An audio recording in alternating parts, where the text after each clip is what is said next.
Hey there, how are you today? I'm doing pretty good, thanks. Just want to do a video here as a part of this series on there's more to negotiate than just the purchase price. I'm going to share a real life experience that we had a pleasure of going through last week. This was the real McCoy. We ended up with these sellers for 3.5 hours trying to negotiate multiple offers. Um, Kenny, as I, Kenny and I, as listing agents, recognized this property was going to be super hot in the marketplace, even with the market conditions the way they were. And we had actually, with advisement from the sellers, had postponed looking at any offers for a week. At which point whatever offers come in, we sat down with the sellers and looked at those offers side by side, and in an attempt to figure out which was going to be the best for the seller. So that was us working really strong for the seller at that point, with those motivations and goals that the seller had outlined with us. It got pretty interesting. I've never been, so at the time that this happened, I've been selling real estate for 13 years. Kenny's been 33 years, I think. But anyway, this is about as intense as it gets, like true seller negotiation. And we had to look at each offer for what the buyers presented, what they brought to the table, and what they were willing to do or not willing to do, and really dissect what that meant for the sellers moving forward, trying to pick only one, like one offer, right? We got 6. And every offer, in their own regards, was super awesome. It wasn't, there's maybe 1 or 2 that were a little weak, but at the end of the day,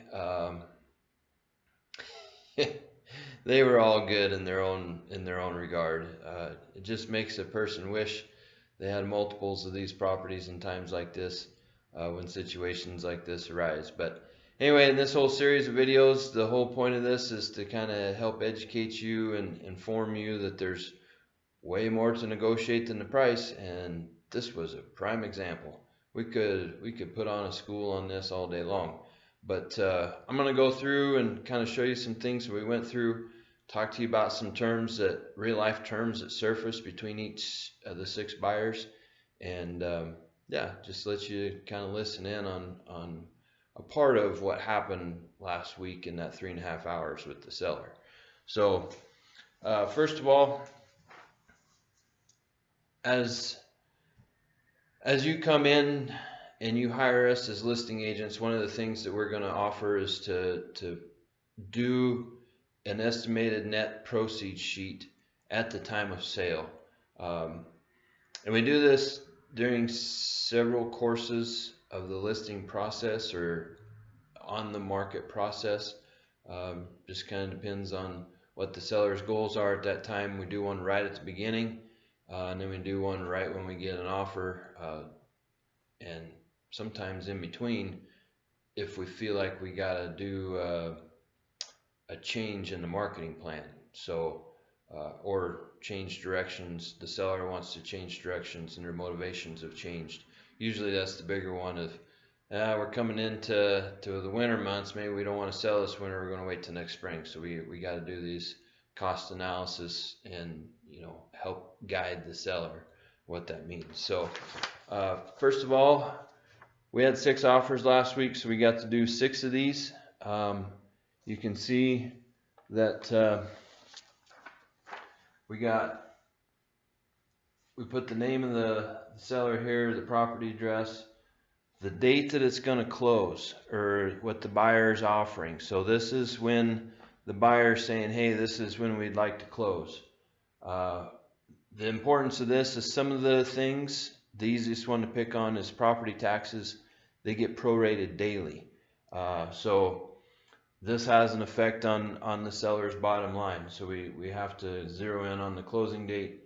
We got the selling price, if there's a mortgage payoff, the brokerage fee, and this is split apart. And as sellers, you'll learn that As listing agents, we get paid part of the fee or part of the commission, and then we offer out to buyers agents a part of the commission to bring their buyers to the table, and that's just the cost of doing business. So we split that apart, showing the seller what that means on both sides of the aisle there.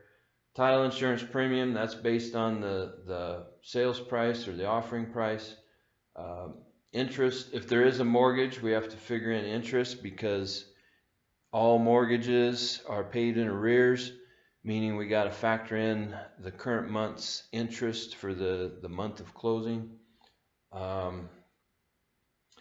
If the buyer's offering to pay discount points to the seller or pay for an appraisal or any closing fees for the buyer, or a lot of times we see the buyers asking for closing costs to be paid for. So these are the line items that we'd put that in. And sometimes there's seller benefits or seller incentives. So we just factor all that in as we go through the worksheet here. Homeowners association dues, any home warranties if that's offered, recording fee at the courthouse, so at the time of offer, if we know of any required repairs or any repairs that the seller's offered up, good example of this would be like a carpet allowance or painting allowance or something like that. And we would know that those are required repairs based on the loan type the buyer's asking for, right?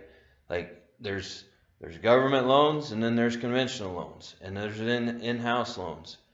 Every loan type has different requirements, so we got to know if there's required repairs or not.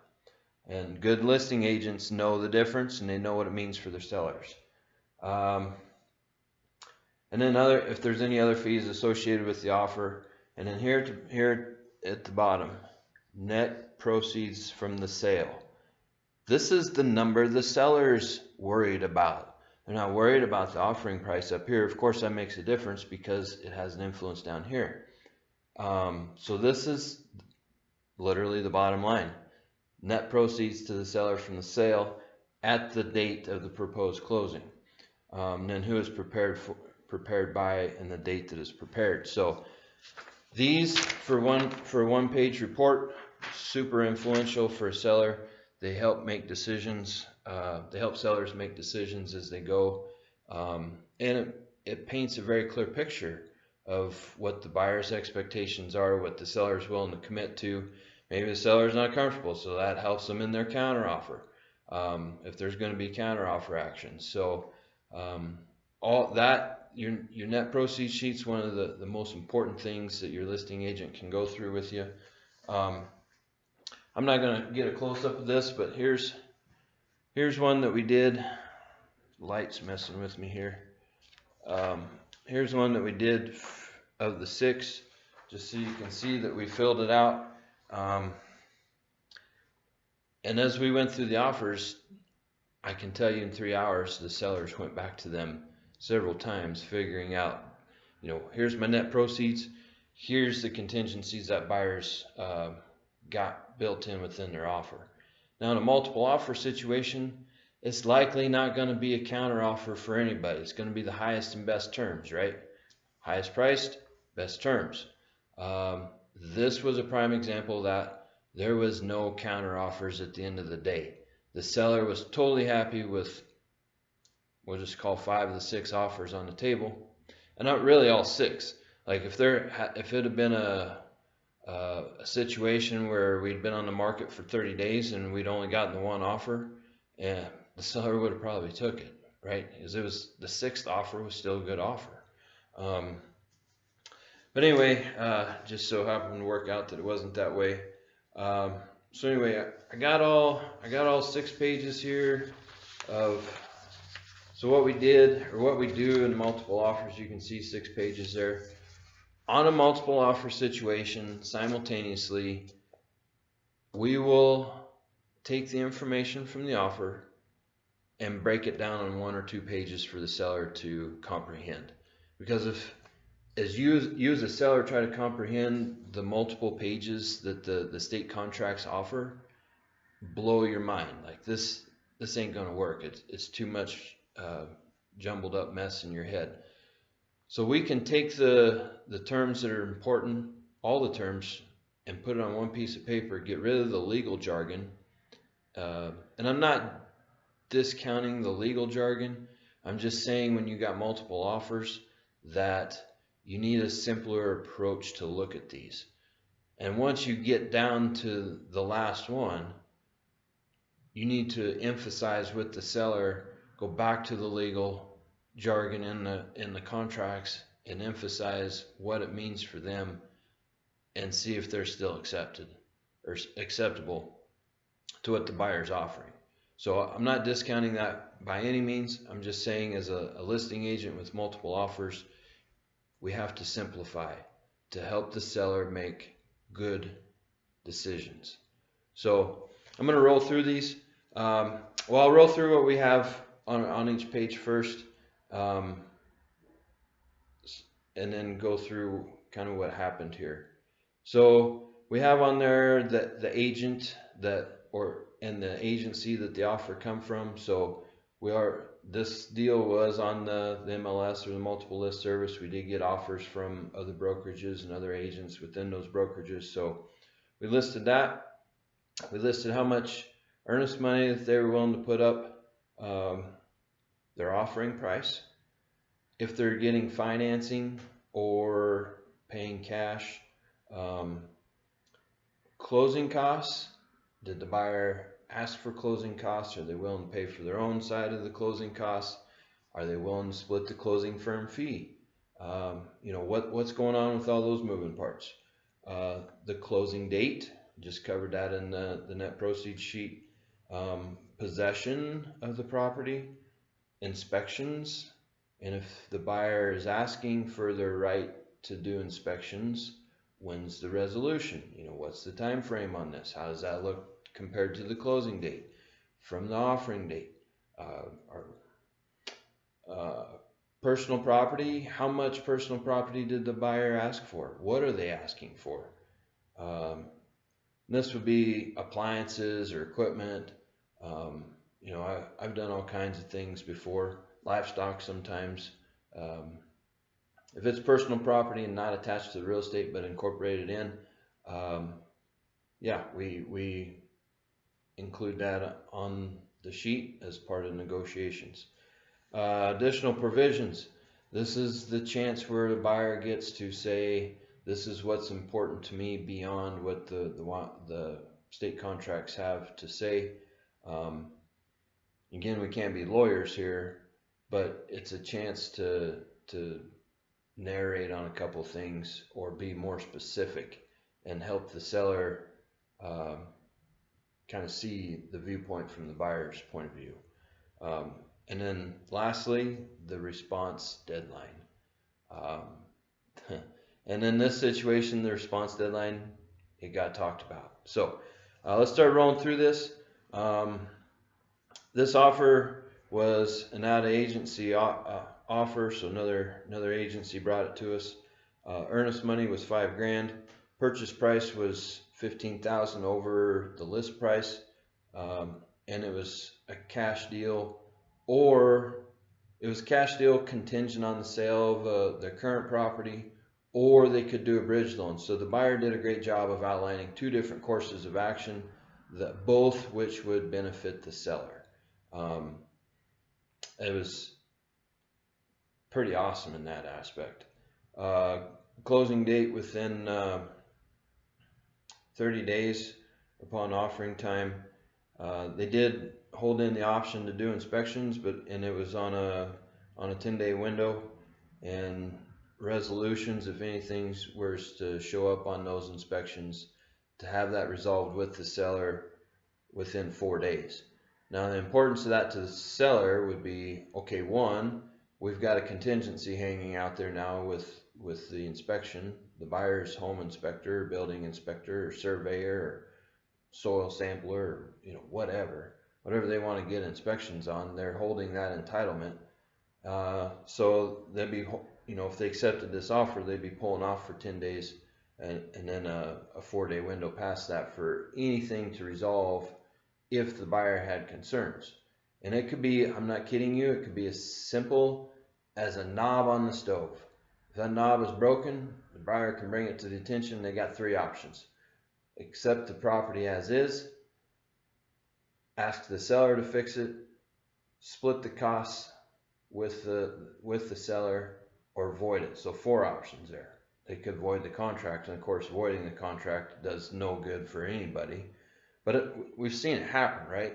Like, we have to have these conversations with sellers because no property is ever perfect. It could be a brand new build. It's not going to be perfect. Ask anybody that's ever built a brand new home. There was something that wasn't right. So in essence, that's a contingency that hangs out there. And if you can't make the buyer happy at that point, they can void the contract. And if there's no verbiage in the contract to hold the earnest money, they get the earnest money back, they walk away. You got to go back on the market with your property. So this buyer held that in for, like I said, 10-day run and then a 4-day holdover on resolution. So it was like a 2-week window there from the seller's point of view. Response. So to kind of shore up this line item, we had chosen for all offers, the seller and us as listing agents had chose for all offers to be in on a Friday 2 p.m. Okay. The buyer here in this example asked for a response same day by 10 p.m. So an 8-hour window there to consider the offer. For some sellers, that would be fine. For others, they need to sleep on it. They need to go home and marinate about what it means. And you never know as a buyer, am I dealing with a personality type that doesn't like pressure? Or am I dealing with a personality type that's snappy and quick and can make decisions at the drop of a hat? You never know that when you're doing your offer. So you just got to be somewhat mindful when you're a buyer, be mindful of a seller. Be like, I don't know their personality type. Are they going to want a day or two to think about it because they don't like the pressure? Or are they going to be quick to respond? And you never know until kind of the motions start going. So anyway, my point is to be mindful that these guys had an 8-hour window for a response. Next, again, out of network brokerage here. Again, $5,000 on the earnest money. Purchase price was, this one was interesting. So they started out at $5,000 over the offering price, but then they had what's called an escalation clause. They would go up to $20,000 over the list price in $1,000 increments to outcompete any other offer. So in one hand, they're saying, I only want to pay you this, but if I have to compete, I'll compete right here at $1,000 increments and just bid myself up against somebody else. And you can ask listing agents across the country. You can ask buyer's agents across the country. There's pros and cons to an escalator clause.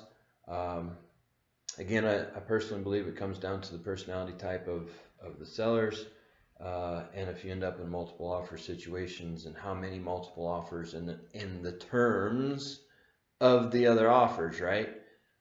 So in this example, we had 6 offers. That did play a role in the seller's mindset and their consideration. It was cash, but it was contingent on the sale of the home. So meaning they had a house to put up for sale, and later on in their offer, they did disclose, we're not currently for sale, but because of the market being as hot as it is where we are, we do not want to disclose we're for sale until we have a place identified to move to. Totally understandable. We do that all the time too. It's a call that you have to make as a listing agent and a buyer's agent. Sometimes it's right, sometimes it's wrong, but I guarantee if you're living in a property or a home and it's a market that's moving pretty quick. You don't always want people to know you're for sale until you know where you're moving, because moving is one of those life events that takes time, it takes coordination, effort, money. It's a trickle down effect. So if you don't have anywhere to go or don't have a backup plan, you're not for sale. Like, that's the bottom line. You're just not for sale until you know what the backup plan looks like. So we can understand that where these buyers were coming from. But again, it was, cash deal. So that, after they sold their home, so that was kind of cool. They're going to pay their own closing costs. They were willing to split the closing firm fee in half. Close within. So here we had a 60-day close date. So we just went over one that was a 30-day close date. This one had a 60-day close date because of that contingency of selling their current property. They did hold in an inspection clause, but it was written in a fashion that to be performed within 10 days of their current residence going under contract. So it was a floating date. So as a seller and seller's agents, we didn't know when this was going to happen. Are they going to put their current house under contract in 2 days or in 2 weeks? All of which we have a 10-day floater clause behind this for inspections. So we could be hanging out there for 12 days. We could be hanging out there for 24 days. We didn't know. And then resolution within 5 days after that. So that window is nice and short and considerable. If something were to ever surface on those inspections. But again, it was there, and it was a contingency. And then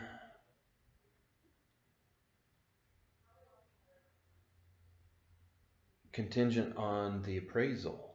So here they're willing to pay over the ask, but then they say, well, we're only going to be willing to pay what the appraiser says it's worth. So as a seller, you have an opinion of what your property's worth. Buyers have an opinion of what your property's worth to them. We as listing agents have an opinion of what your property should be worth. And then we throw in the clause, well, I'm willing to do this escalation clause with $1,000 increments up to $20,000 over the ask. But if the appraiser comes in and says it's only worth the ask or under the ask or somewhere in the middle of where I offered and what the sellers were asking, that's all I'm going to pay. So again, we had theoretically, we had a floating purchase price. Buyer's agents have to weigh the risk on this. They have to explain the risks to the buyers and what that means to the sellers. And I'll leave that alone at that. From a seller's point of view, we got a 60-day close. What are you getting for your property? I don't know, because we got to wait for the appraiser. It's all going to come down to the appraiser's opinion. But the buyers were willing to go over the ask, so it's kind of a mixed signal. Not great from a seller's point of view. Of course, it was designed to benefit the buyer in this situation. Here again, we got an out-of-agency brokerage here. Earnest money, $1,000. So the first two we had at 5. This was, I'm going to stop here. This property being so unique, we had, I'm not going to tell you what this property was offered for. Between the 6 offers though, we had $120,000 spread on the offering prices from the buyers. We had offers that went above the ask price. We had offers that went below the ask price. And this offer just reminded me of that conversation we had with the sellers at the time of our meeting, because it was interesting how unique this property is and the perspectives that the buyers had. None of which we anticipated, any of us, the sellers, us, nobody. We anticipated that kind of spread. We anticipated a lot of action, a lot of buyer interaction, multiple offers. We anticipated all that, but $120,000 spread, didn't see that one coming. So that was interesting. This one's hinged on financing, FHA. So we had to consider FHA terms and what that meant for the seller. Again, the buyer was willing to pay their own closing costs and split the closing firm fee in half. So as you can see, there's a trend here already established. Like this was one of the contingencies within all the offers that really we could eliminate across the board from all these offers. It wasn't a deal breaker one way or another between 6 offers. Closing date within 45 days upon acceptance. Possession to be the same time as closing. Here again we had a 10-day inspection clause with a 5-day resolution clause. So that was pretty similar to the first one, I think it was, that we just went through. But it was there as a contingency. Personal property. This was, I'm just going to stop here again. This was another one of the contingencies within all 6 offers that was relatively the same. They asked for the same appliances, storage shed, just kind of generic things that you would expect to stay behind with the property. It was all listed in here, all of which all the real estate agents got from us off the MLS. That never changed across the board. So we had closing costs, possession, and personal property that was the same for all of them. Possession meaning they'd take possession the day they closed on it. There was no early occupancy or anything like that technically. So anyway, back to this one. Additional provisions. So there was some personal property that was left in a barn that the seller specifically wanted to take, and we had it excluded on the MLS. All of which, we all know anything can be negotiated in a contract or an offer. So the buyer comes in here and they ask for said personal property in the barn to stay. Reversing what the seller initially guided us to and we had on the MLS.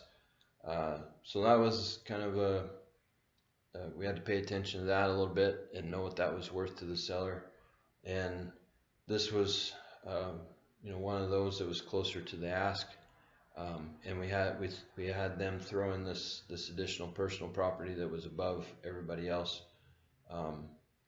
And we have a response deadline of basically 20 hours here. So the previous one was 19 hours after offers were due. This one was 20 hours after. So offer 2 and 3, they were willing to sit on it a night and let the seller really sleep on things and marinate on things and have discussion away from us. Like, we're not going to babysit our sellers until they make a decision, unless it's within, in this case, 3 hours.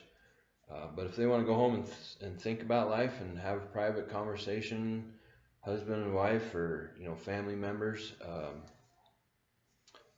whoever's involved in selling, it's not always husband and wife or family. It's sometimes an estate or lawyers or whatever. Go home and think about it. Like, we don't have to make a decision today if you don't want to. So these people were willing to sit on it.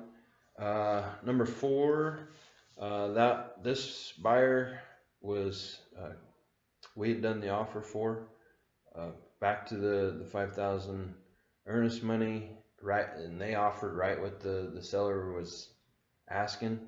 Now here in financing, they were doing an in-house loan with a local bank, so they weren't trying to get a mortgage on the secondary market. It wasn't government financing. It was just an in-house loan, but it was contingent on an appraisal. And that was specific guidelines again. Usually when we see, not usually, Sometimes when we see this verbiage, it's a derivative from the lender themselves.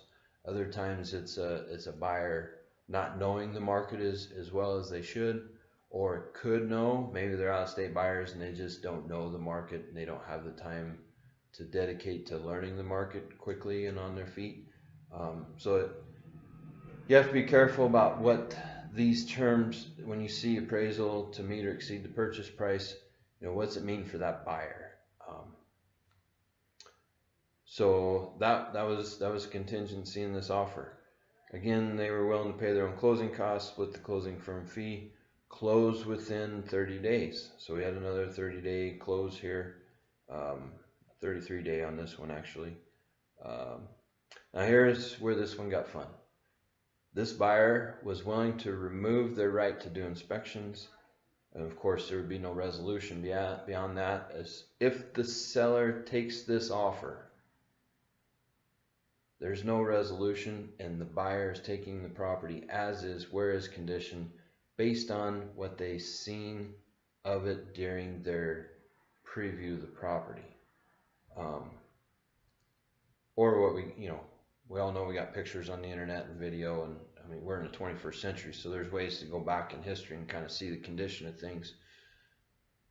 This buyer was willing to accept it, and as is, where is condition upon inking this offer. And he give the buyers or the sellers, 27 hours to respond. So a little, again, here we at a longer response time. This buyer was hedging on the fact that they, was likely going to be multiple offers.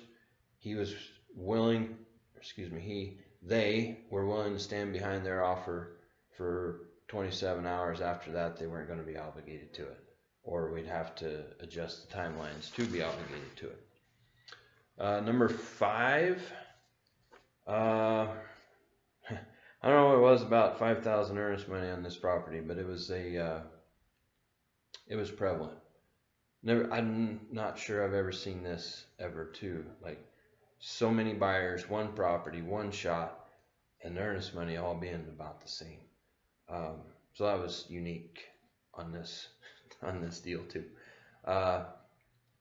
Now this buyer was willing to go $60,000 over the ask. Pretty fun, right? Contingent on financing. Now, one of the ones, we had an in-house one before, we had an FHA one before. This one was VA. We had to sit with the seller and see what VA financing meant for this property. Was it going to work? Do we have things to worry about? Is the appraiser, when they do their inspections on behalf of the lenders, are going to be things that surface that we need to be aware of? Again, the closing firm fee to be split in half, so that was same as everybody else. Closing within 50 days on this one. And it was on, this one specifically said on or before, because this one too was hinged on the sale of their current property. So they have a property that they currently own. They need to sell it in order to requalify for a mortgage to buy this property. These buyers chose to put themselves out there before this property even hit the market. Meaning, when they did this offer, their current home was already under contract. They had a buyer in wait, in escrow, signed contract, ready to roll. They had their discussions with their listing agent. They're from out of state, so it wasn't us.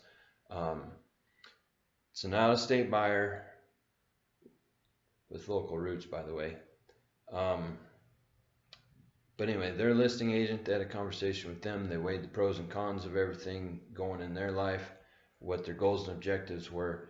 They chose to enter the market, and they didn't know where they were going if their property went under contract. Their property went under contract, buyer showed up, things went smooth. Coincidentally, we rolled this one about the same time. They loved it enough to make an offer anyway. And they recognized what the value of it was for them. So they were willing to pay 60 over the ask, $60,000. Okay. Now, I'm down to 2. This is where terms really make a difference. And again, I'm not going to tell you which one of these 6 that the seller chose, but these 2 in particular were really interesting.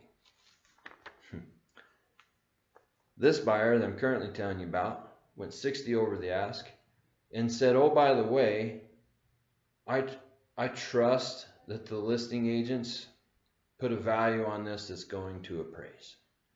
And oh, by the way, I'm willing to go over it because I know what it's worth to me to have that property. Okay. They've put a value of 60,000 on it.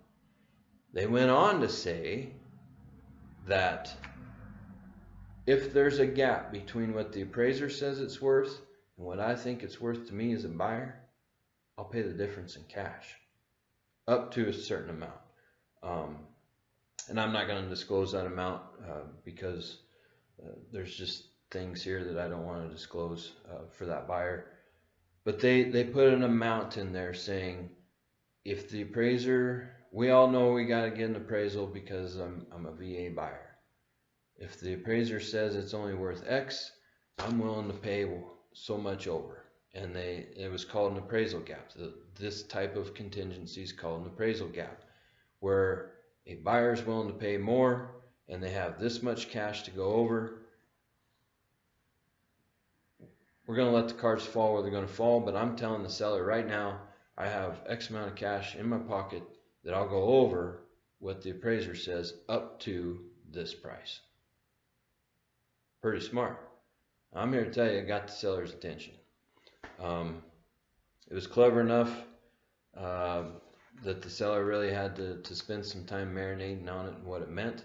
Again, we have somewhat of a, if the appraiser calls it for what the contract price is, it doesn't matter. But if the appraiser calls it for less, now we have a floating price again. Back to my one example on offer 2 or 3, I think it was. We have this floating price scenario, all of which we don't know again, right? Like, say the appraiser agrees with us that it was only worth X, and the seller put it out there for X. The appraiser calls it X, but the buyer's at Y. Buyer says, I don't care, I'll pay Y. Buyers like this they're trend setters. They are market setters. They, by themselves, adjust the market. And they tell themselves, and they tell their neighbors, and they tell their friends, I'm going to let the market catch up to me because I know what that property's worth. If I had to build that today, I couldn't build it for that. I don't have time to do it. My work this and my family that and blah, blah, blah. Like, they know what their value of time is. They know what the value of real estate is.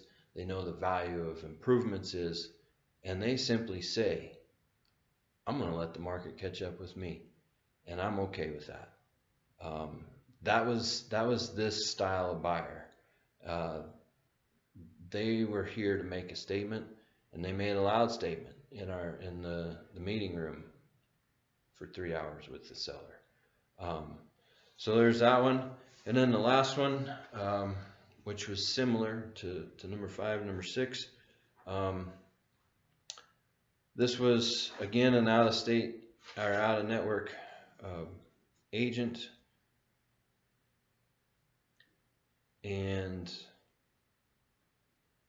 we have earnest money of $3,000 and a purchase price of $75,000 over the ask. Now, they also built in an escalation clause. So we had one earlier that had the escalation clause of $1,000 increments, right? This buyer says, I'll go up in $375 increments up to $115,000 over the ask. I'll say that again. $115,000 over the ask. That gets your attention. $375 increments. It gets your attention, but that doesn't make you all warm and fuzzy like the $1,000 increments, right? And that escalation clause. But going up to 115 over the seller ask, that gets your attention. Again, it was a cash sale, but it was hinged on the sale of their current home again. So almost, I don't know, I guess I didn't do the math. 2/3 of the offers here are hinged on the sale of a home. We get it. Like, if you currently own a home, you got to sell it to buy the next. And this example, that's where their cash was. They didn't have to get a loan. That's just where their cash was. They could be cash buyers when they sold their home. But then they offered again, like offer number one, if need be, they would do a bridge loan. And bridge meaning they own their current property free and clear. They could get enough money out of it, or they felt like they get enough money out of it to buy this one, and they got enough hold power to make the payments on the property they're willing to buy here and sell their current residence at the same time, or their current property.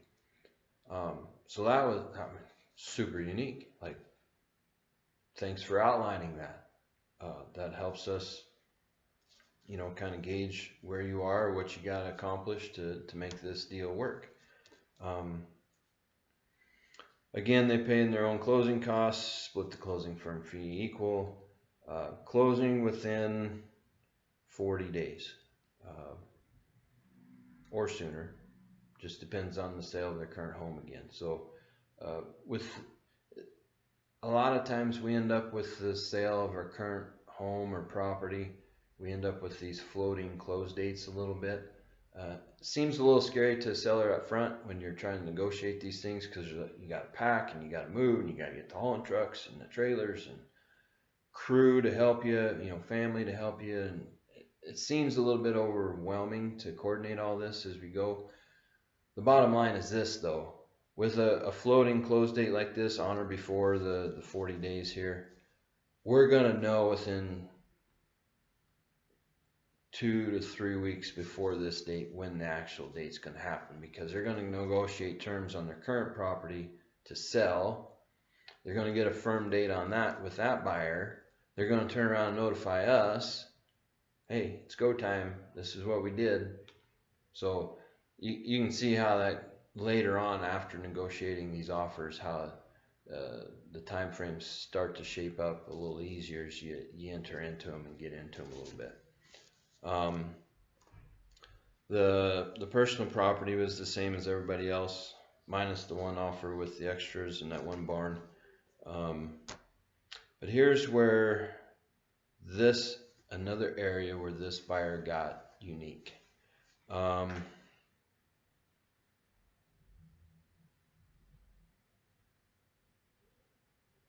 Two things. The buyer's agent did exceptional here. I commend this buyer's agent. They actually provided us a net proceeds sheet with the property they got to sell. So their buyer's agent was also their listing agent. That said realtor attached with their offer the proceeds sheet of their current property, saying, here's where we're going on the market, outline our expenses the best we can based on certain terms that we're looking for buyers on that property.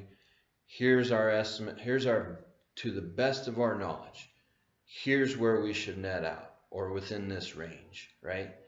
That realtor did a superb job, and informed us, and he attached it to the offer. He was able to inform the sellers of this property of what was going on. Super unique, and it kind of built some trust and some confidence within all of us, right? Like, we're not just shooting in the dark. We was able to verify when we got the offer that, yeah, this buyer owns this property and and yeah, it'll be, like, I was able to analyze it real quick, and should be a sellable property, it should sell quick. Here's some attributes I already see about it. If it was me marketing it, I would go after and target certain buyers. I mean, just that quick. Um, that realtor made our life a whole lot easier in the conference room with the sellers. So thank you for that. Um, so that was a good thing that they attached here.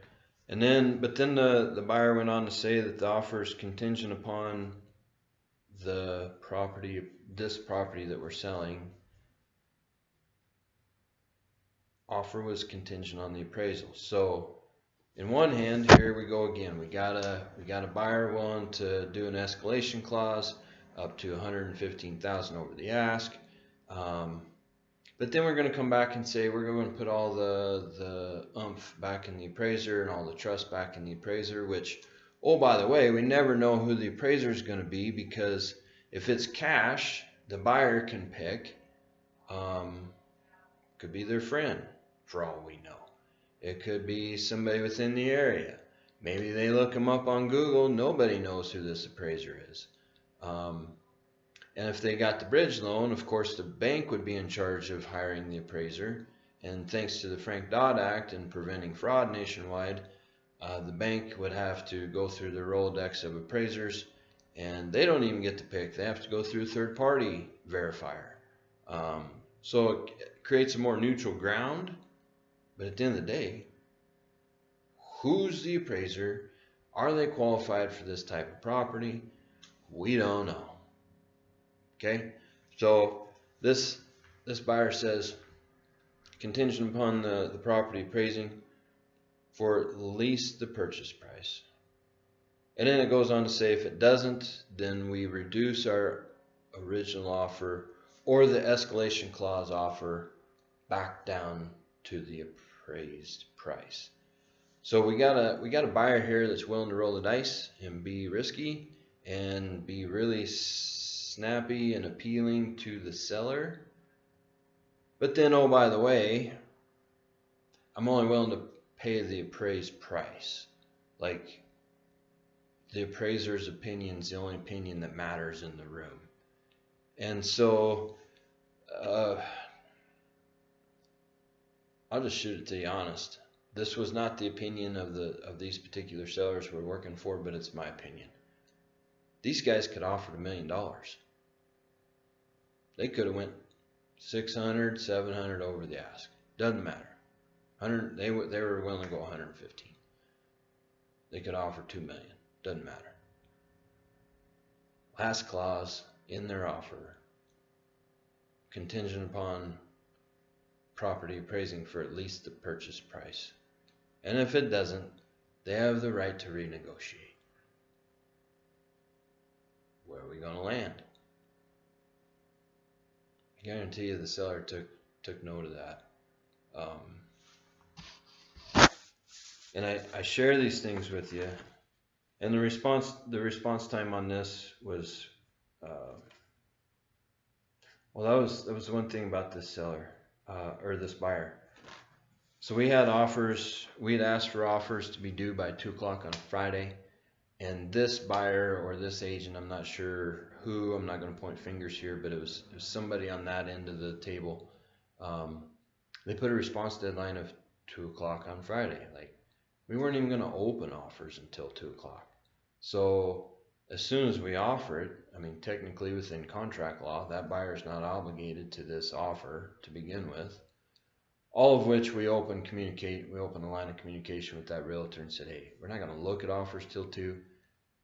If we respond, we're going to have to adjust this, right?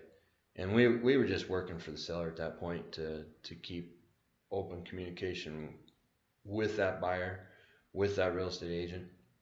They didn't have to honor it, but we entertained it anyway, just as if it was one of these others that had a 24 or 30 hour response time. It didn't matter to us. We treated it equal, and we asked the seller to treat it equal, all of which we did. So I'm not going to tell you which offer there that the seller took, but it made for really interesting conversations for 3 hours. We went through their we'll go back, outline this. We went through the net proceeds sheets. We broke each offer down to the simplest form we could, got rid of the legal jargon. Here's what was important for that buyer. Are you okay with this, Mr. and Mrs. Seller? Or are we going to counter? Do we have one that really sticks out to you, but there's just one thing that's really nagging on you? Do you want to counter offer that back and see if that buyer will accept? These were all options the seller had. And once we got past them being overwhelmed with that many offers, and started breaking it down in the simplest forms that we could, and comparing that to their net proceeds and timing. There's always a timing factor. There was a definite bottom end of offers and a definite top end. Once we got to the top end, the sellers had a really, really hard choice. All of which we guided them the best we could. And so far, we feel like we got a really good offer that they took. All of which we'll have to wait and see how this turns out, because we're just a week past that, or less than a week past that Friday deadline. So if any of you are ever interested, here in a month or two, I'll let you know if the offer we took was successful in closing. But yeah, this was a true exercise. Like, it challenged the sellers, it challenged us as professionals, and the other agents that brought their buyers to the table. Like, again, good job. Like, this was about as tough as it gets. And like I said earlier, you as a seller, you kind of, and as a listing agent, you wish you had 6 more of these to sell, right? Like, it was insane the amount of money on the table, or offered on the table, what the terms were, what it meant to the seller, what it meant to the buyers. It was across the board. So, and then we had, all of them had their similarities: personal property, closing costs. I already went through that with you, but 2 or 3 line items, we'll just call them a wash. The rest, that's where the offers started to separate, and that's why we talk about there's more to negotiate than the purchase price.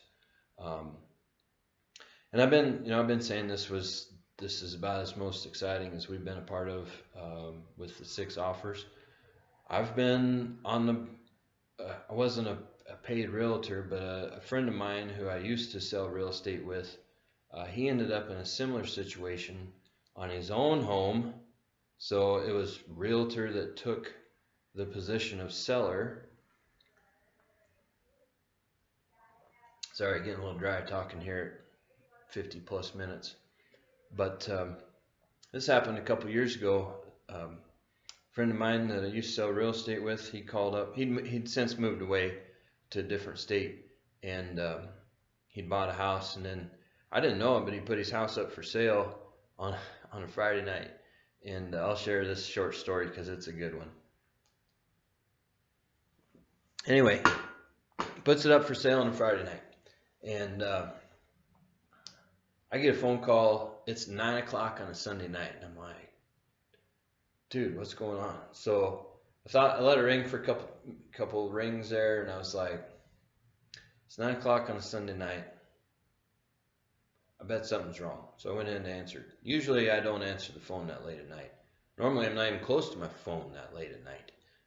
That particular night, it just happened to be laying next to me. I was still in the lazy boy, relaxing it there in the living room. And there's my buddy. And he goes, Jason, I need your help.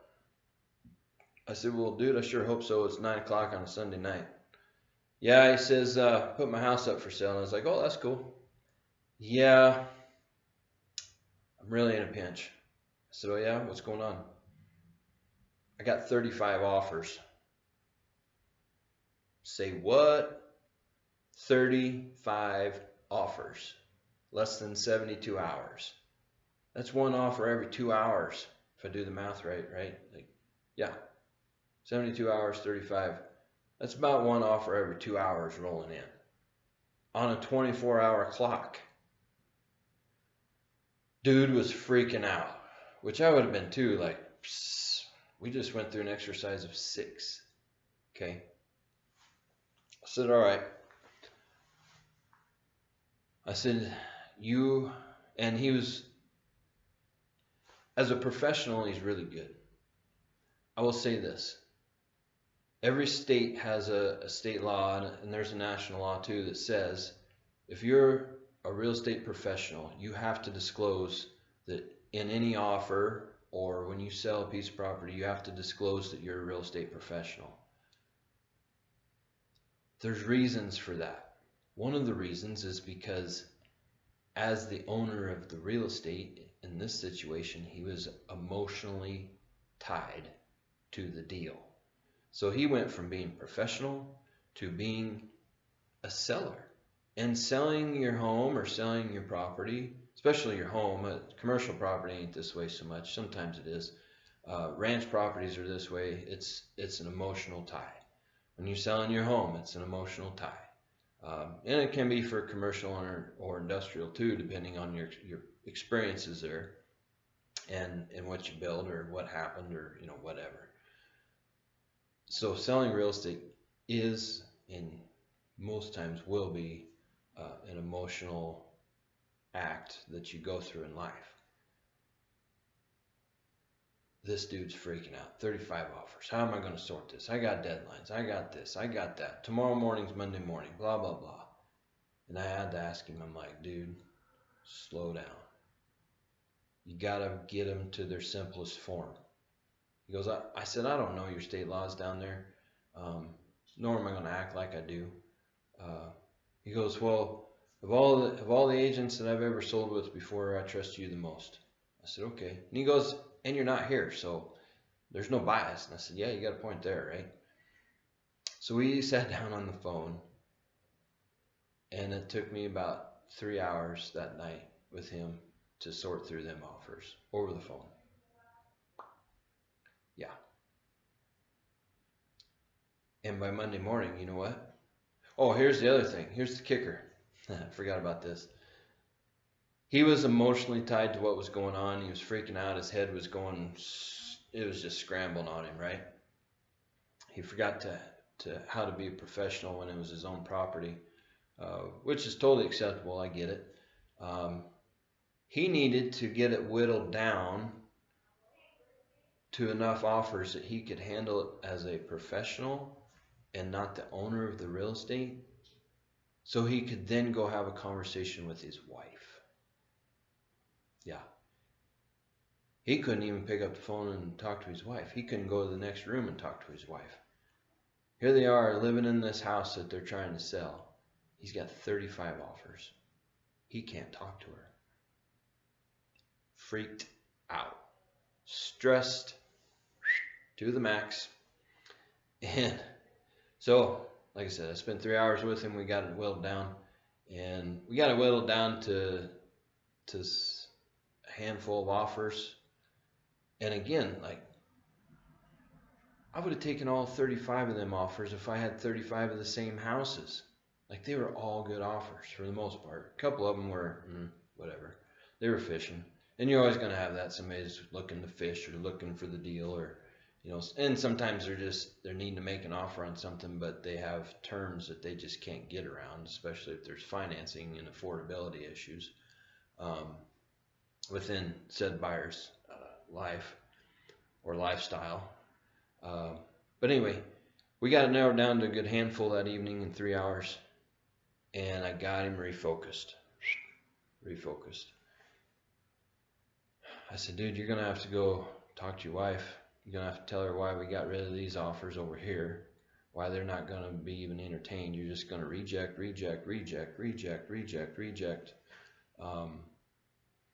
And then you're going to have to explain to her why we got this handful. Broke it down to simplest terms, or not simplest terms, but the simplest way to communicate those offers is what we did. And we got it there, and by Monday morning they picked one, went under contract, went smooth sailing. So these things are real. From a seller's point of view, these things are real. These things, if you take any of this seriously, can always come down to the terms and not the price. Price will play an influence, obviously, but so the other terms will have an influence too. And the seller has to weigh in on that and what it means to them. And sometimes, as a buyer, you may think, well, that doesn't make sense. My terms should have been the best. They were the best for you as a buyer, and based on what limited information you have of the seller, you think it should have worked for them, but you don't know the seller. Nobody knows everybody behind closed doors. Nobody knows exactly what's going on in everybody's life. Sometimes the seller has to make some choices on their own based on the situations they're in, or the way they're feeling, or what's going on in their life, or not going on in their life, whatever, mental state. Sometimes you got sellers that just wash their hands and they're done. So mentally there's a little bit of depression that can be playing an influence. All of which we got to gauge, right? As listing agents and buyer's agents, we got to gauge that stuff and help guide said people, our customers, through the process the best we can. So anyway, I know that this is over an hour now, but this was real life, and Kenny and I got to spend 3 hours with them sellers last week, and I could stand here for 2 days breaking down each one of those offers and what it meant, and make a whole training course out of it, really. My point is here, be mindful of the terms that you're offering. And if you want to take something serious and you want to get serious about buying real estate, consider all the terms, not just the price. Anyway, hope that helps, and hopefully that kind of brings this whole playlist and this series into focus for you. And as buyers and sellers that come with us and choose us and hire us to do business with, we get to have these conversations every time we're looking at real estate or making an offer or considering offers. We look at all these terms and what they mean as globally to the buyer and the seller. So yeah, hope you like that. Leave some comments down below.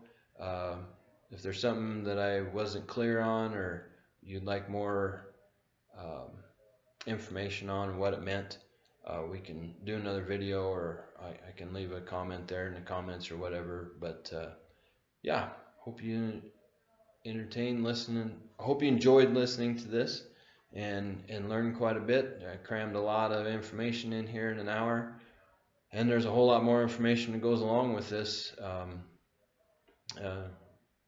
And again, every deal's unique, so just when I think I've seen it all, I haven't.